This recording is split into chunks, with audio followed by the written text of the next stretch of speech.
大家好，我是超子，今天给大家分享一道去饭店必点的营养素菜荷塘小炒。为什么饭店做出来又香又亮、爽脆不变色？今天我来教你技巧，在家也能做出饭店的味道。话不多说，接下来开始操作。首先准备一小把木耳放入碗中，加入1小勺白糖。木耳我们最好是现泡现吃，千万不要隔夜。放白糖可以快速的泡发木耳，再放入一点淀粉或者面粉。放淀粉，木耳清洗的更干净。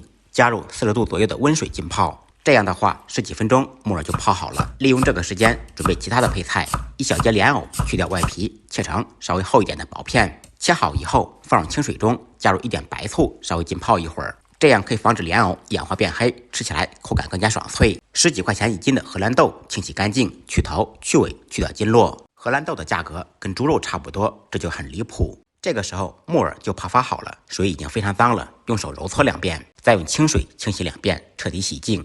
洗好以后把木耳摘成小块。为了防止炒制的时候手忙脚乱，我们先兑一个料汁，碗中放入一点盐，一点点白糖提鲜，不吃味精的同学放入一点鸡精增加香味，放入半勺调好的淀粉水，淀粉少，水多，调得稍微稀一点。炒素菜要的是清爽的口感，所以淀粉不能太多，不能太稠。再放入一点芝麻香油增加香味，用我家黑色的筷子顺着太阳的方向搅拌均匀备用。少许胡萝卜花搭配下颜色。为了更加营养好吃，再准备一点新鲜的核桃仁。材料全部备好，接下来开始制作。起锅做水，加入1小勺盐，少许植物油。放盐可以使食材入少许底味，放植物油可以防止营养流失不变色。食材焯水时全程开大火，将近开锅时先放入木耳，再次开锅以后放入核桃仁，在锅中煮20秒，然后再放入藕片和荷兰豆。这2种食材非常娇气，藕片容易变黑，荷兰豆容易变黄，所以最后放。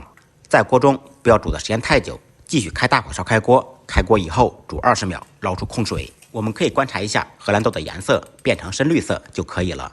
这是一道清炒菜，是不用放小料的。锅中放少许葱油，放入焯水的食材，调好的料汁搅拌一下，倒入勺中，边翻炒边淋入调好的料汁。动作要快，姿势要帅，不要恋战，简单翻炒扒拉2下，全程不要超过5秒钟。芡汁成熟以后，再淋入少许葱油，提色提味，明汁亮芡，非常完美。一道清脆爽口、营养好吃的荷塘小炒就做好了。